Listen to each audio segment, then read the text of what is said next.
Assalamualaikum warahmatullahi wabarakatuh. Saya atas nama Muhammad Lutfani Hasfi dan juga teman saya atas nama Mayor Mateo akan mempresentasikan manajemen strategi yang ada di perusahaan Gojek. Pertama, Gojek sendiri didirikan oleh Nadiem Makarim, warga negara Indonesia lulusan Master of Business Administration dari Harvard Business School.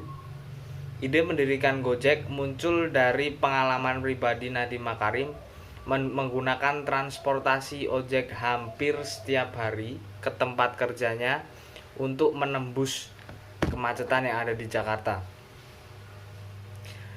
Saat itu, Nadiem masih bekerja sebagai co-founder dan managing director Zalora Indonesia dan juga Chief Innovation Officer Kartuku. Sebagai seorang yang sering menggunakan transportasi ojek, Nadiem melihat ternyata sebagian besar waktu yang dihabiskan oleh pengemudi ojek itu sendiri hanya sekedar mangkal menunggu penumpang. Padahal pengemudi ojek akan mendapatkan penghasilan lebih banyak lagi bila terus mencari penumpang.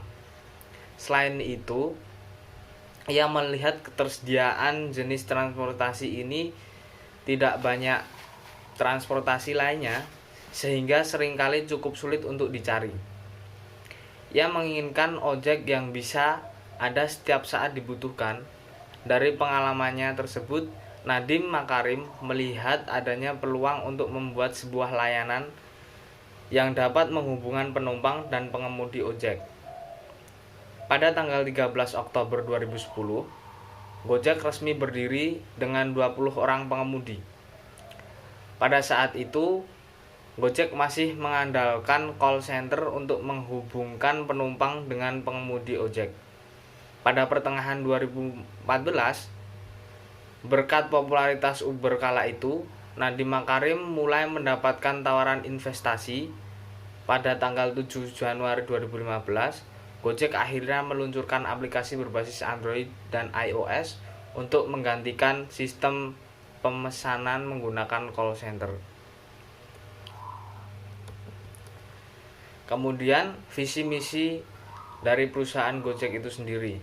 Visinya, PT Gojek Indonesia adalah PT yang membantu memperbaiki struktur transportasi di Indonesia, memberikan kemudahan bagi masyarakat dalam melaksanakan pekerjaan atau kegiatan sehari-harinya seperti pengiriman dokumen, belanja harian dengan menggunakan layanan fasilitas kurir, serta turut mensejahterakan kehidupan tukang ojek di Surabaya dan beberapa kota besar di Indonesia. Misi yang pertama, menjadi acuan pelaksanaan kepatuhan dan tata kelola struktur transportasi roda 2 yang baik dengan menggunakan kemajuan teknologi. Yang kedua, memberikan layanan prima dan solusi yang bernilai tambah kepada pelanggan. Yang ketiga, membuka lapangan kerja selebar-lebarnya bagi masyarakat Indonesia itu sendiri. Kemudian, dalam memprediksi strategi marketing Gojek, kita coba kupas dulu dari segi kekuatan, kelemahan, peluang, dan tantangan yang harus dihadapi. Yang pertama adalah strengths atau kekuatannya. Ojek online pertama di Indonesia dengan nama yang familiar dengan mudah diingat. Kemudian selain platform ojek, juga sebagai taksi online, pesan makanan, kirim barang, hingga pembayaran digital. Harga bersaing cukup terjangkau oleh seluruh lapisan masyarakat yang ada di Indonesia. Yang kedua adalah weakness atau kelemahannya. Pihak perusahaan memiliki ketergantungan yang sangat tinggi terhadap pengemudi driver. Aplikasi sering terjadi error, terlebih pada jam-jam sibuk seperti berangkat dan pulang kantor, jam istirahat makan siang, dan jam-jam sibuk lainnya. Kemudian proses bisnis tidak dapat berjalan tanpa adanya akses internet yang memadai atau internet yang lebih baik lagi. Kemudian driver yang menolak orderan ratingnya bisa turun, namun penilaiannya kurang transparan. Dan seterusnya akan dilanjutkan oleh teman saya. Terima kasih. Selanjutnya adalah opportunities. Dari opportunities yang bisa kita lihat di situ ada segmen pasar kian hari kian bertumbuh pesat, terutama untuk sektor transportasi dan logistik. Yang kedua ada menciptakan lapangan pekerjaan. Yang ketiga dapat menambah perekonomian masyarakat. Lalu ada trades. Yang pertama itu ada kompetisi makin ketat. Yang kedua harga yang rendah dari kompetitor. Yang ketiga kampanye dan promo besar-besaran dari kompetitor. Nah, dari teori yang dapat digunakan untuk memecahkan masalah dapat dilakukan dengan mencari analisis SWOT, yaitu S-nya itu strength, kekuatan, W-nya weakness, kelemahan, P-nya peluang, bahasa Inggrisnya opportunity, dan ancaman, threat, dengan menggunakan matriks SWOT. Yang pertama itu ada strategis SO. SO itu strength, opportunity. Yang pertama melakukan promosi-promosi. Yang kedua memperbanyak pegawai driver transportasi. Yang ketiga ada biaya transportasi murah dan efektif. Lalu ada strategi WO, weakness opportunities.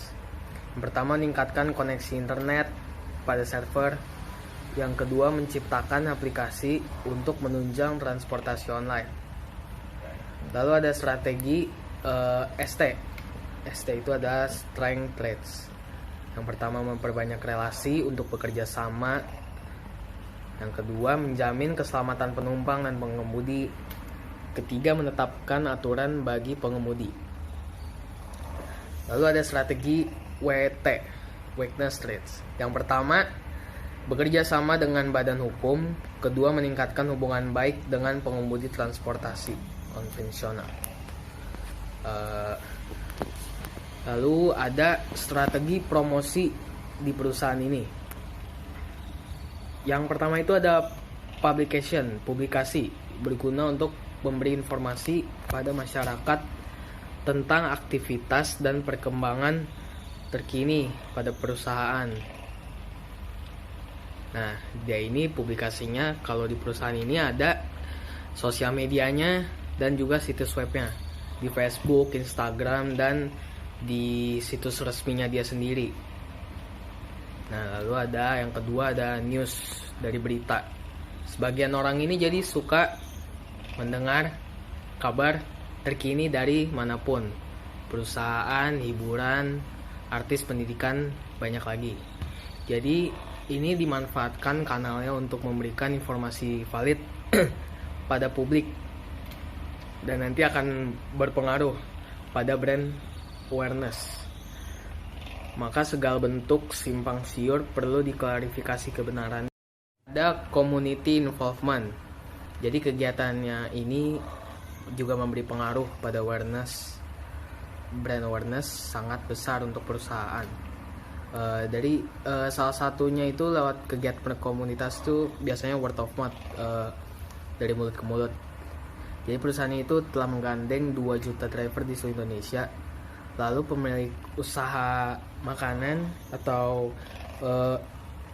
di bidang UMKM juga bermitra bersama perusahaan ini. Jadi komunitas yang ini dengan perusahaan juga sama-sama mendapatkan manfaat sehingga bisa saling mendukung. Hal ini juga sangat tentu meningkatkan engagement dan retentionnya. Kesimpulannya kita sudah sampai kesimpulan yang terakhir, yaitu Gojek ini salah satu termasuk ojek online pertama di Indonesia, juga sebagai taksi online, pesan makanan, kirim barang, hingga pembayaran digital. Lalu harganya terjangkau oleh seluruh lapisan masyarakat Indonesia. lalu menciptakan lapangan pekerjaan, karena ini juga merupakan sebuah inovasi. Lalu di samping itu juga ini juga bisa dapat menambah perekonomian masyarakat. Lalu ini juga termasuk dalam perusahaan salah satu logistik lah. Jadi itu yang bisa kami sampaikan. Terima kasih, maaf jika ada kesalahan. Assalamualaikum warahmatullahi wabarakatuh.